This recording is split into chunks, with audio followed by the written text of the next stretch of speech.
Welcome everyone to Weekly News and a DWMN Major Tidbit, and the topic for this video is impeachment ni Sara. I-dismiss ba? Wala akong expectations of acquittal or a verdict guilty. Basta sa akin lang ay tinanggap ko na kung ano yung magiging verdict. Whether guilty man yon or acquittal, I'm already at peace. If at all there will be a trial, I think it is wrong to start counting votes now. Rin talaga sila. Really, I truly want a trial because I want a bloodbath talaga. Matapos magsimba, ayan agad ang sinabi ni VP Sara, adding na crucifixion niya raw yun. Not really referring to the bloodbath, rather siya ang maliligo sa kanyang sariling dugo. After marami ang nagalit sa kanyang pagsasalita patungkol sa isang violenteng kind of confrontational laban sa mga bagong prosecutors ng kanyang impeachment trial. I think many misunderstood the word bloodbath, and many didn't want to understand, refused to understand what it meant. We have always said that the impeachment is a political persecution. It is the administration going after me after I resigned from the cabinet. And if it's a persecution, it's some sort of crucifixion against me. Diba? And so when there's a crucifixion, there's blood. So it's a bloodbath, my bloodbath. Pero bakit parang ayaw ng trial? Sinabi ni Tol Talunan Talentino, saying na, functionally dismissed na ang impeachment case ni Duterte as he moved to dismiss it. Na hindi raw ito magro-roll over at hindi raw ito pwede mag-roll over sa 20th Congress. I respectfully deliver this manifestation to address a pressing constitutional concern. Mr. President, the Senate received the articles of impeachment against Vice President Sara Duterte 117 days ago. Yet the trial required by Article 11, Section 3(4) of the Constitution to proceed forthwith will begin only on June 11, dangerously close to the end of the 19th Congress. This delay compromises due process and undermines our role as an impeachment court. Allowing the 20th Congress to take over this trial would be ultra vires or beyond our constitutional power. Jurisdiction over impeachment is exclusive to the Congress that receives the complaint. Supreme Court rulings in Neri versus Senate and Balag versus Senate and our own Senate rules, Rule 44, Section 123, confirm that all legislative and investigatory matters terminate with the expiration of a Congress. This principle is affirmed internationally. Jefferson's Manual provides that unfinished business do not carry over into a new Congress. If we cannot conclude the trial before June 30, 2025, we must recognize this impeachment case is functionally dismissed by constitutional operation, and no action can be taken by the 20th Congress on the matter for lack of constitutional authority. With even the impeachment proceedings, which has been promised at the start of the session sa June 2 para sa presentation of the articles of impeachment until the start of the trial at July 30. Kumbaga, kapag sinabi ni Cheese Escudero na magkakaroon ng trial sa July 30 after the SONA ng Pangulo, may explicit understanding na the impeachment trial will carry over to the 20th Congress. At ayon ang nasa isip ni Cheese Escudero when he made that schedule. Pinaasa tayo Pinaasa tayo na magkakaroon ng trial after the election period. Kasi again, naging alanganin ang pagtatransmit ng House of Representatives ng impeachment complaints laban kay VP Duterte. Kung parang pinaasa naman kami, June 2, mag-i-start na yung presentation ng arguments ng articles of impeachment ng mga prosecutors. Pero anong nangyari? Delayed na nga, minove pa to June 11 na kinabukasan ay Independence Day. to give way raw sa mga priority bills ng administrasyon na gusto nilang ipasa. We have to respect the decision of the Senate President and the Senate. Yung sulat sa akin ni Senate President Jesus Ludeso is pretty straightforward. Kaya yung impeachment complaint ay nasa Senado na. So we leave it to their sound discretion as to how they want to proceed and conduct. No? Akala ko yung para bang alisin na niya yung mga agam-agam tungkol dyan na magkakaroon pa ba ng trial o hindi. He could have been more categorical that insofar as the Senate is concerned, tuloy-tuloy kami. I was expecting that kind of a stance sa kanya earlier, but it was not. Ano pa rin, medyo iffy pa rin, right? Kasi hindi pa rin nakakasiguro. Everything is speculative at this point, but we hope things resolve itself positively for all. At bakit kaya? Takot ba si Cheese Escudero sa impluensya ng Duterte Bloc sa Senado? Kaya niya ba ito ginagawa kasi nililigawan niya ang boto ng mga Dutertards sa Senado? Sino ba talaga ang master mo? Ang taong bayan na gusto na matuloy ang impeachment trial regardless of what the outcome would be. Si Marcos na nagsasabing ayaw niya ng impeachment proceeding. Social media yesterday saying that Vice President Sara Duterte, in larger scheme of things, is unimportant, so don't file an impeachment complaint. Sabi galing daw po sa inyo yon. Can you confirm that, sir? Was there an effort on your part to stop the filing of impeachment? Well, it was actually private communication, but nalik na, yes. Because that's really my opinion. This is not important. This does not make any difference to even one single Filipino life. So why waste time on it? O yung nililigawan mong boto ng Duterte Bloc sa susunod na Senado.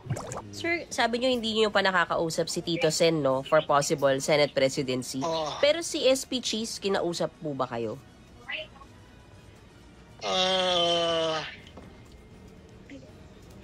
Merong mga text naman. Si SP basically, sir, generally, anong laman ng text message, sir? Basta ang ko lang is mag-uusap pa kami yung block namin. Usapan pa namin. Hindi kami magkakama up ng final decision dahil andun pa sa abroad si Senator Padilla. Kaya hintayin namin makabalik at mag-usap kami. But the text messages between you and SP Cheese is about Senate presidency. Safe to say, sir. The topic is Senate presidency. Correct. Nagkaroon rin ng maugong-ugong na may isang resolution sa Senado ang kumakalat para i-dismiss na ang impeachment complaint laban kay VP Duterte. But with the initial refusal of the Senate President, opposition and other members to acknowledge its existence kasi wala naman talaga sa makikitang nakahaing resolusyon. Sir, for the record, kanina po kasi merong umikot sa social media na resolution supposedly dismissing the articles of impeachment against the Vice President. Ano po ang status kung meron mang ganung dokumento dito sa Senado? Walang ganong uri ng resolusyon na final o pending sa Senado sa ngayon. Ano mang kumakalat na resolusyon na wala namang author na pinakita lamang din sa akin ng media ay ika nga mere scrap of paper unless may mag-file niyan, unless may mag-author niyan, unless pagdebatihan niyan, at unless pagbotohan niyan. As of last night, even this morning, tinanong ko dahil sa mga katanungan ng media, wala pong ganyang uri o parehong resolusyon na i-final o inihain sa Senado sa ngayon. Kaya wala kaming aaksiyonang resolusyon pareho o kaugnay o malapit sa lumalabas ngayon. Inamin ni Bato na nag-draft sila ng resolution for an outright dismissal ng impeachment complaint at pagkansela ng impeachment trial dahil wala rin naman daw jurisdiction ang mga i-final ng 19th Congress papuntang 20th Congress. So daw, galing daw po sa opisina ninyo, particularly kay Attorney Joanne yung draft. May nabanggit po ba sa inyo yung legislative staff nyo? Ayun si ma'am. Ayun ma'am. Kinonfirm na po ni Senator Jinggoy na meron siyang printed na draft copy. Kayo po may Galing yun. Galing sa office ko. Kayo po yung nag-initiate. Bakit po? Paano pong Basahin na lang yung resolution. You will understand everything. Basahin niyo yung resolution. With Bato de la Rosa saying na meron siyang sapat na boto para ma-dismiss ang impeachment complaint. Sobra-sobra pangarap. Tapos sinagot naman ito ng isa sa mga nagsulat at framer ng Constitution na illegal ang sinasabing dismissal via unilateral half of Congress with a Senate resolution, ayon kay Attorney Monsot. May precedent naman at Supreme Court ruling regarding this issue. In the Supreme Court ruling sa Pimentel v. Joint Congressional Committee na basta non-legislative yung function na gagawin or pakay, hindi ito may expire kahit magpalit pa ng mukha o ng tao ang Kongreso. Because again, justice or service beyond the legislative function shall continue. Kaya pwedeng ma-expire ang mga House at Senate bills at kaya mo siya dapat na i-reintroduce. Pero ang impeachment proceedings, hindi siya non-legislative function, but a judicial function ng legislatura, hindi pwedeng ma-expire na lang katulad ng mga House at Senate bills. Mr. President, the 1987 Constitution demands that the Senate continue with the impeachment proceedings already initiated without further delay. The rulings of the Supreme Court make it clear that first, impeachment is a non-legislative function of the Senate. This is Chavez versus Judicial and Bar Council, GR number 202242, 16th April 2013. And second, that non-legislative functions of the Senate are not affected by the shift from 19th to 20th Congress. This is the case of Pimentel Jr. versus Joint Committee of Congress, GR number 163783, 22 June 2004. It is true that the 19th Congress cannot bind the 20th Congress and all unfinished business will be terminated, but this is only true for any work done by us in the exercise of our legislative functions. Once we receive the articles of impeachment, trial by the Senate shall forthwith proceed. Hahatulan tayo ng sambayanan kung hindi natin ginampanan ang tungkulin na ito sa sambayanan. Naisa pa doon sa nagsasabing hindi pwede na ma-impeach ang isang tao in 1 year, sabi naka-4 na araw, so hindi na dapat talaga magkaroon. Pero kung titignan mo yung verdict, ang sinasabi doon, no impeachment proceedings for a period of 1 year after an impeachment proceeding has been conducted. Complaints lang naman yung sinasabing 4 na yon at hindi pa nga nag-uumpisa yung impeachment proceeding ngayon. Walang expiration ang impeachment. Yan ang tatandaan nyo. Ito, kung wala ka talagang ginawang mali at wala kang tinatago, bakit pinupush ng mga kakampi mo na i-dismiss ang kaso mo? Di ba ang labi yung sinasabi sa mga nire-red tag o kaya ay nag-oppose sa anti-terror bill at sa war on drugs ng iyong ama? Basta wala kang masamang ginagawa, wala kang dapat ikabahala. Wala na akong pake kung walang boto ang impeachment at mabar si Duterte from ever serving the Filipino people again. Sure na yun na ma-acquit dahil no questions asked ang allegiance kay VP. Tapos ito pa, forthwith nga, di ba? Pero I agreed na the 2025 midterm election should serve as a plebiscito sa kung sino mang senador ang gusto ng tao to sit as senator judges. Kasi kahit matalo at ma-acquit si Duterte, at least we know what the evidence was. Plebiscito ang 2025 midterm elections para sa kung sino ang gusto ng tao na umupo as a senator judge, which could either make or break the impeachment process.